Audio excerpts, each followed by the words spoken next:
Puji nama Tuhan.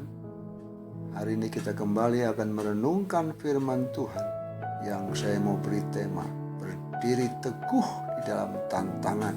Di dalam Bilangan 13 ayat yang ke-25 sampai 33. Diceritakan tentang kisah 12 pengintai. Pertama, mereka menceritakan tentang kondisi negeri yang begitu bagus dengan banyaknya susu dan madunya. Namun mereka juga mengatakan bahwa negeri tersebut juga ditempati oleh bangsa-bangsa yang kuat. Dan hal ini membuat bangsa Israel bersungut-sungut. Pengharapan yang optimis ketika mereka mendengar kabar pertama telah berubah menjadi putus asa dan pesimis ketika ingin menduduki negeri itu. Seperti halnya dalam kehidupan kita.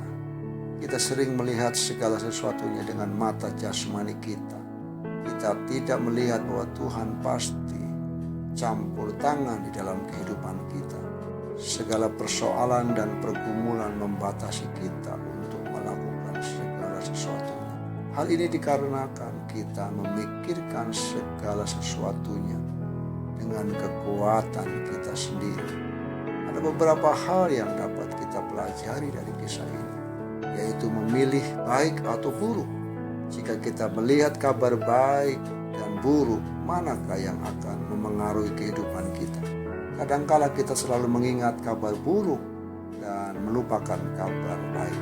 Hal itu juga yang dilakukan oleh bangsa Israel ketika mereka mendengar kabar dari ke-12 pengintai.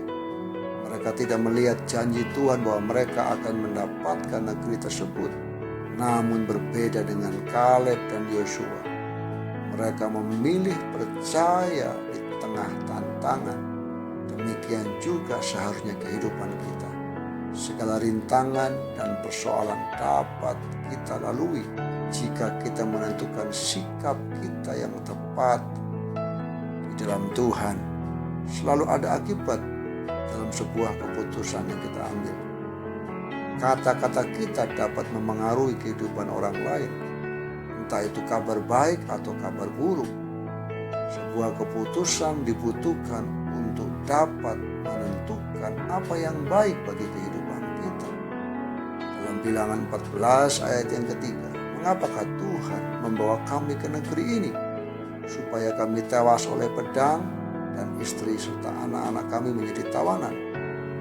Bukankah lebih baik kami pulang ke Mesir? Hal ini membuat orang yang lain mendengar kehilangan akan harapan. Namun itu tidak memengaruhi keputusan Kaleb dan Yosua untuk tetap percaya akan janji Tuhan. Yosua mencoba memberikan semangat dan dorongan kepada bangsa Israel.